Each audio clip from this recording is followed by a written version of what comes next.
Les amis, la personne dont il est question ici, il est question du méchant. Le méchant, c'est le prototype du sorcier, du diable, du destructeur, l'agent de Satan qui dans nos familles se porte garant pour voler les grâces dans la famille, voler ou échanger les étoiles. En réalité, tu me regardes ce matin, si tu avais évolué avec ta propre étoile, tu ne serais pas au niveau où tu es. C'est parce que, d'une façon spirituelle, on a échangé ton étoile en donnant ton étoile à quelqu'un d'autre qui évolue avec, et toi, on t'a donné une étoile de mort, une étoile terne, une étoile qui ne brille pas. Donc on t'a appris ce qui devait faire ta gloire, ce qui devait faire ton honneur, ce qui devait faire ta bénédiction, on te l'a pris indûment, d'une manière contraire à la règle. On t'a volé ce qui te revenait de droit. Et Dieu est fâché dans son trône. Dieu n'est pas d'accord. Dis à ton voisin, Dieu n'est pas d'accord. Dieu n'est pas d'accord qu'on te vole ton argent. Dieu n'est pas d'accord qu'on te vole ton étoile. Dieu n'est pas d'accord qu'on te vole ta position. Dieu n'est pas d'accord qu'on te vole ce qui te revient de droit. Dieu n'est pas d'accord qu'on te vole tes grâces. Dieu n'est pas d'accord qu'on te vole tes relations. Dieu n'est pas d'accord qu'on te vole ton mariage. Dieu n'est pas d'accord. Donc qu'est-ce qu'il fait? Il réunit la plus haute cour de justice au ciel. Et des décisions vont être prises. Qui veut entendre cette décision ce matin? Si tu veux entendre les décisions, là, je veux entendre un amen de quelqu'un qui va entendre. Parce que le ciel a regardé ta vie. Dieu sait qu'il a dit des choses fortes sur ta destinée. Il sait qu'il a destiné pour toi quelque chose de grand. Il sait qu'il a destiné pour toi un mariage glorieux. Un voyage, des voyages à travers le monde. Tu ne veux pas même des croisières. À ton âge, tu devais dire car tous ces croisières. Tu devais avoir déjà voyagé en business class. Il faut que tu voyages en business class. Attends, vous pensez que c'est réservé à qui le voyage en business class? Avant, quand je voyageais en classe, c'est quoi? Il y a quelque chose qui me faisait mal. C'est-à-dire que les gars là, ils sont assis là, quand vous rentrez dans l'avion, ils sont assis au premier, vous les dépassez, puis vous allez plus asseoir au fond. C'est choquant. Et puis quand on doit sortir de l'avion, ils sont les premiers à sortir. Et puis souvent, il y a une voiture spéciale pour les transporter. À Abidjan, tous ceux qui voyagent en business, il y a une voiture, tu as vu ça dans l'évêque. Il y a une voiture spéciale qui vient les prendre au tarmac. Je vous dis une voiture, hein. C'est pas bus. Une voiture spéciale qui vient les prendre. Et puis la voiture est équipée, il y a un policier à bord. Pour faire la distinction, non? Et toi, depuis longtemps, tu dois voyager en business class. Mais à cause de ce que quelqu'un a retenu tes grâces, tu te retrouves en train de voyager au troisième rang des classes éco. Parce que dans la classe éco, il y a un rang. Il y a première zone, deuxième zone et troisième zone. Tu te retrouves en train de voyager en troisième zone de la classe éco. Ceux qui s'asseyent au fond là-bas, au fond. Là où... Le Shabbat. Ça vous a rappelé? Là où la...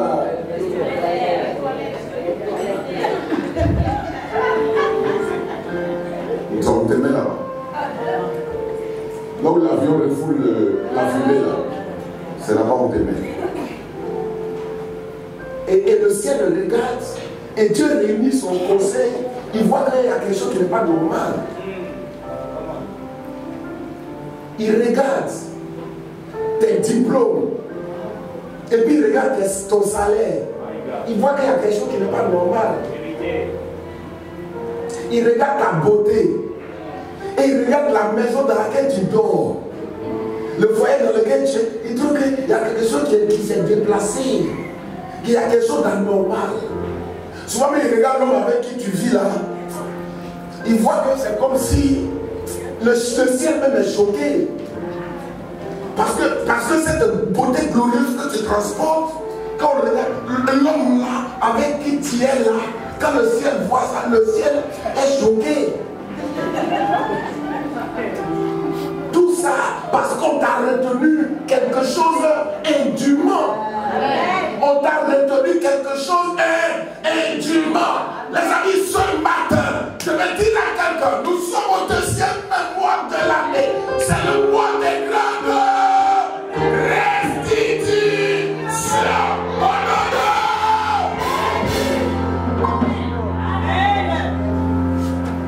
Dieu te bénisse. Amen. Tu rentreras dans tes restitutions. Amen. Les amis, laissez-moi vous dire une chose. Le conseil céleste s'est réuni.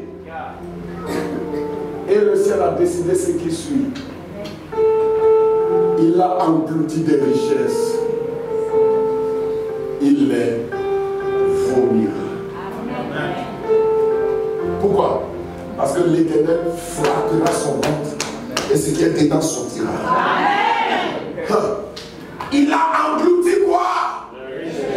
Il a englouti des choses qui devaient te rendre grand. Des choses qui devaient faire qu'on puisse t'acclamer, des choses qui devaient faire qu'on puisse t'honorer, des choses qui devaient faire qu'on puisse t'élever, des choses qui devaient faire qu'on puisse te considérer. Il les a avalées. On a avalé ton argent, on a avalé tes richesses, on a avalé ta promotion, on a avalé ton avancement, on a avalé même ton salaire. C'est pour cela que les enfants de Dieu doivent comprendre. Et quand nous sommes au début d'une année comme celle-ci, personne ne doit manger la première part du Seigneur. Dis Amen avec moi. Amen. Le Seigneur doit passer en premier. Quand vous donnez la première part au Seigneur, vous établissez Dieu premier dans votre vie. Amen. Alors, le Conseil céleste a décidé que ce qui t'a été volé te sera et tu seras rétabli dans tes droits. Le Conseil céleste a décidé que tu seras rétabli dans tes droits. Ton argent qui t'a été volé te revient à partir d'aujourd'hui. Oh, ton amen ne me répond pas. Je ne sais pas si je suis en train de prophétiser pour tout le monde, mais voici la parole que l'Éternel Dieu met dans ma bouche. Ton argent qui t'a été volé te revient à partir de maintenant. Je dis bien maintenant. Ta grâce qui t'a été volée te revient à partir de maintenant. Même ta santé. Ta santé qui t'a été volée par la sorcellerie familiale. Oh, pendant que je parle, l'esprit ouvre mes yeux. On a enterré ta santé dans la marmite familiale.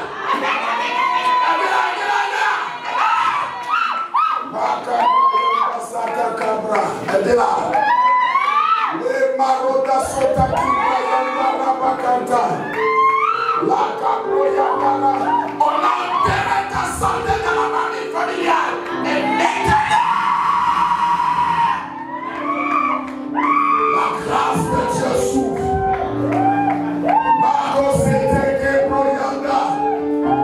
Par l'autorité de Jésus dont je suis le serviteur, je casse la marmite familiale. Je casse.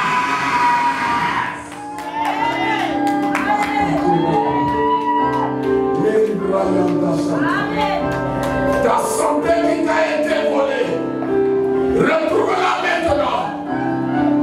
Oh, retrouve-la maintenant. Amen.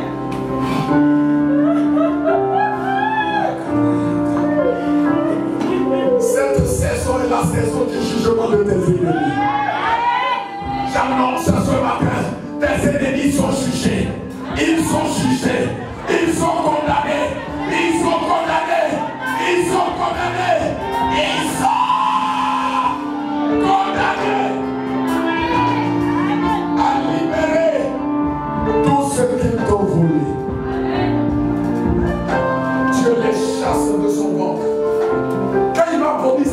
pas décidé de vomir. C'est Dieu qui décidera. Il a mangé, il a mis dans son ventre ce qui t'appartient. Il le vomit. Il le vomit. Amenez la voix que je la couche. Ils ont pris ce qui est à toi maintenant. Et il le vomit. Au nom puissant de Jésus. Dieu frappera son ventre. Ce qu'il a englouti de toi, il le rendra. Écoutez-moi ce matin. La terre gabonaise. La terre gabonaise contient l'argent de beaucoup d'entre vous. Laissez-moi vous dire une chose. Beaucoup d'entre vous ont donné de l'argent à quelqu'un. Je vois ici une femme, tu as donné 1000 francs à une de tes tantes. Elle a trouvé que cet argent n'était rien. Elle a utilisé cet argent, elle allait l'enterrer. Pour que tu n'aies plus. Pendant que je parle, l'Esprit de Dieu va tomber sur la personne. Ces 1000 francs, ce jour-là, tu n'avais pas d'argent. Tu lui as donné 1000 francs, c'est une de tes parentes. Et elle allait travailler cet argent, elle allait enterrer cet argent. Elle allait enterrer cet argent. Écoute-moi.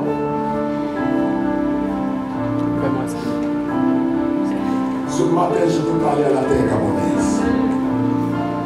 Pendant que je parle, l'Esprit de Dieu, fais sortir ton argent de terre. Parce que je vais taper mes pieds sur la terre gabonaise 7 fois.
Parce qu'il faut que je fasse un travail avec l'autorisation de l'homme de Dieu. Cette femme a une étoile d'extrême richesse, de grande richesse. C'est-à-dire que ce n'est pas les richesses forcément parce qu'elle va épargner ou bien qu'elle va faire. Les richesses vont venir à elle, les opportunités de richesse doivent venir à elle. Mais son argent, ce qui lui appartient, a été enterré dans la terre. Ce matin, le Dieu de l'évêque Samuel Landira t'apporte la délivrance. Sois libre. Sois libre. Au nom de Jésus. Quelqu'un dise Amen.